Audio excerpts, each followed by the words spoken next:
harus memulai.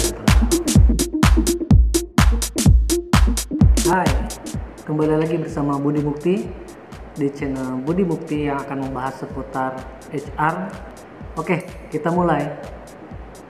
Baiklah, tema kali ini atau topik kali ini akan dibahas adalah mengenai training and development. Oke, for the training part itu apa aja sih skop pekerjaannya. Tapi saat ini saya akan menyampaikan mengenai strategi pembelajaran atau strategi pelatihan. Untuk diketahui bahwa saya ini dulunya pernah mengajar di sekolah ya, jadi untuk strategi pembelajaran ini mungkin agak-agak beda dari yang lainnya. Nah, karena saya mengcombine atau mengintegrasikan pengalaman saya yang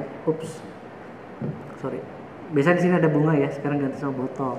Oke, sebagaimana kita ketahui bahwa di perusahaan juga tidak hanya sekedar bekerja, tapi juga tugas perusahaan untuk mendevelop seseorang atau karyawannya. Kali ini yang dibahas mengenai strategi pembelajaran seperti apa. Saya akan menggunakan metode pendekatan PDCA gitu. PDCA ya. Ini sebetulnya konsep atau metode yang umum atau lumrah digunakan di manufaktur biasanya. Kita mulai dengan P atau perencanaan ya. Perencanaan di sini adalah tentu saja perencanaan strategi pembelajaran yang tergolong ke dalam perencanaan, yaitu menilai kebutuhan training atau umum juga dikenal dengan istilah TNA atau Training Need Analysis ya. Sehubungan dengan TNA ya, atau Training Need Analysis, bahwa kita itu akan melaksanakan sebuah analisa terhadap kebutuhan pelatihan seperti apa yang nanti akan didapat oleh karyawan. Ada beberapa hal yang menjadi faktor yang mempengaruhi training need analysis ini. Yang pertama, training need analysis dibuat berdasarkan gap kompetensi antara gap kompetensi yang sudah dimiliki oleh karyawan dibandingkan dengan standar kompetensi yang ada dalam perusahaan. Contohnya, seseorang si A akan naik level dari staff ke supervisor ESH, atau misalkan katakanlah dia safety, supervisor safety.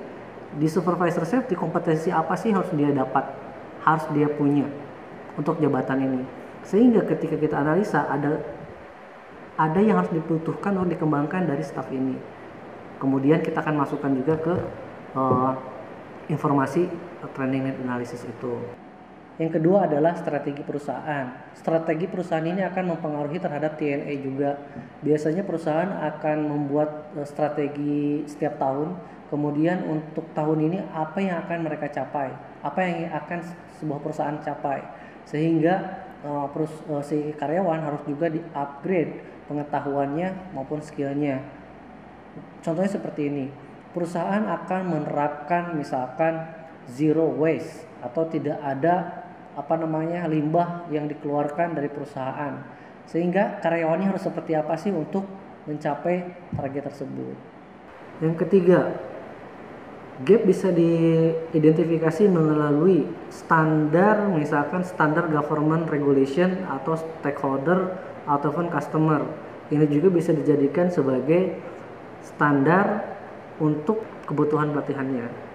Katakanlah kita membuat sebuah produk atau menjual sebuah produk, kemudian si customer akan ada feedback, komentar, dan misalkan kurang positif, nah sehingga kita harus mengembangkan produk-produk kita itu. Selanjutnya, yang tergolong ke dalam plan atau perencanaan, yaitu mengembangkan kurikulum. Nah, kalau di sini saya sedikit nyomot dari pengetahuan atau misalkan teori-teori yang ada di pendidikan ya, pendidikan itu SMP atau SMA. Dari semuanya itu kita menyusun, dari yang tadi sudah dianalisa, kita susun topik-topik ya, dan menganalisanya satu demi satu. Kemudian selanjutnya membuat kerangka materi pembelajarannya seperti apa. Contoh yang tadi, mengurangi zero waste, maka kita akan membuat materi pembelajaran seperti apa. Selanjutnya kita membuat sebuah rumusan objektif atau tujuan dari pelatihan itu. Ini harus diketahui oleh setiap karyawan. Jangan sampai karyawan hanya diundang kemudian duduk dan belajar diam tanpa mereka mengetahui apa tujuan dari pelatihan ini. Tujuan pelatihan ini sangat penting. Kenapa? Karena nanti di akhir ya, kita akan ukur apakah tujuan kita ini tercapai atau tidak. Yang selanjutnya adalah do atau laksanakan. Laksanakan di sini maksudnya adalah melaksanakan pembelajaran. Dalam melaksanakan pembelajaran ini kita harus mampu menciptakan lingkungan belajar berdasarkan rancangan atau rencana pelatihan yang sudah kita buat sebelumnya. Kemudian membangun keterikatan dengan peserta. Jangan hanya sebagai menggunakan metode ceramah. Kemudian setelah itu karyawan atau misalkan peserta pelatihannya akan hanya mendengarkan. Kita harus membangun engage di situ. Sering-sering melakukan konfirmasi apakah mereka mengerti atau tidak dengan bentuk pertanyaan atau membuka sebuah diskusi. Intinya sih buat mereka lebih aktif daripada trainernya. Peserta harus lebih aktif daripada trainernya. Jangan hanya trainernya yang aktif, pesertanya yang pasif gitu kan. Nanti malah tidur di belakang gitu kan, tidur gitu. Oke. Ya selanjutnya membimbing setiap tahapan-tahapan yang kita sampaikan sehingga mereka paham. Bersabar di situ, dan kita juga harus benar-benar mengamati atau mengobservasi perilaku mereka ketika pembelajaran itu. Selanjutnya adalah cek. Ya. Cek ini adalah evaluation atau evaluasi. Kita harus ngecek nih sejauh mana mereka memahami materi yang kita sudah sampaikan. Ya. Biasanya bentuk evaluasi itu ada 4 level yang saya ketahui ya, yang tadi saya sampaikan bahwa ada level yang belum saya penuhi ini. Level pertama adalah biasanya mengukur reaksi peserta terhadap pelatihannya. Ini yang dievaluasi kita nih sebagai trainer. Gitu. Kemudian mereka mungkin akan memberikan saran, kritik tentang materi kah, tentang cara penyampaian kah, tentang harapan-harapan mereka terhadap pelatihan seperti apa. Kemudian L kedua yaitu biasanya tes atau post test ya. Kita mengukur secara kuantitatif bagaimana mereka memahaminya atau mengukur secara kualitatif bagaimana mereka memahaminya. Apakah materi yang kita sampaikan ke mereka itu sudah bisa mereka serap atau tidak gitu kan. L yang ketiga, L3 itu yang diukurnya adalah sikap dan perubahan kinerjanya setelah mereka melaksanakan pelatihan. Misalkan seseorang latihan, kemudian dalam 3 bulan ke depan setelah kembali ke departemen, kita akan evaluasi lagi ada perubahan kinerja tidak, ada perubahan sikap atau tidak. Kemudian untuk mengukurnya bisa menggunakan tools, misalkan atau alat ukurnya, entah itu menggunakan pedoman wawancara ataupun menggunakan lembar kuesioner atau lembar pertanyaan gitu kan, yang bisa ditanyakan ke dianya sebagai karyawannya. Dia akan melakukan self assessment, kemudian tanyakan ke atasannya, tanyakan ke teman sejawatnya, tanyakan ke bawahannya jika karyawan tersebut punya bawahan. Evaluasi ini juga bisa disebut sebagai 360 derajat evaluasi untuk karyawan tersebut, dan ini juga biasa juga diterapkan untuk penilaian kinerja gitu. Ada nggak sih perubahannya? Naik nggak kinerjanya? Nah yang L keempat ya ini agak susah ya, karena dia itu akan mengukur tingkat keberhasilan pelatihan melalui kayak dinominalkan ke dalam sebuah bentuk uang gitu. Bagaimana diukur pelatihan ini ketika selesai pelatihan bisa mendatangkan keuntungan atau tidak. Hal ini juga disebut dengan ROI atau Return of Investment. Jika seseorang mengikuti pelatihan kemudian dikembalikan lagi ke departemennya, nah, berapa yang bisa dikembalikan ke perusahaan untuk biaya pelatihannya. Biaya pelatihan biasa saja misalkan ada latihan eksternal kita kirim keluar, atau latihan internal juga sama, kita harus hitung cost-nya ketika melaksanakan pelatihan internal berapa yang dikeluarkan untuk pelatihan itu. Kemudian dihitung per orang budgetnya.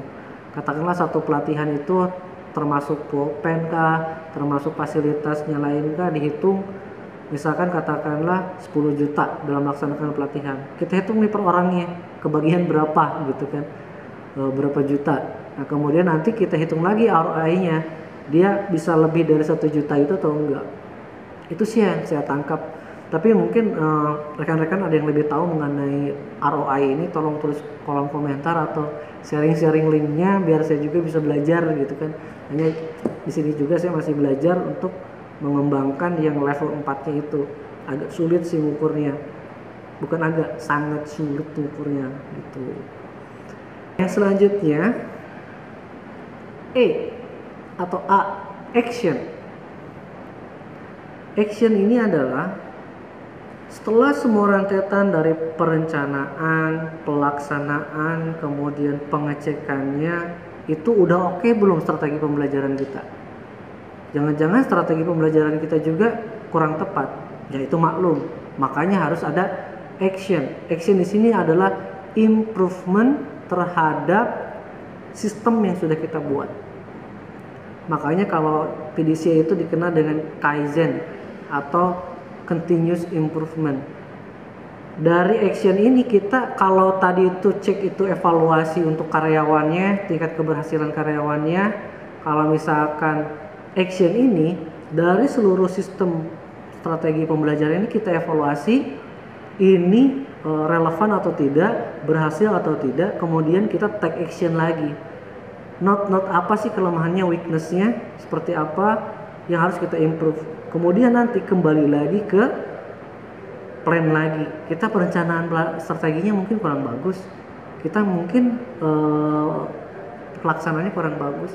Kita mungkin ketika ceknya kurang bagus. Dan terus berputar sebagai lingkaran PDCA.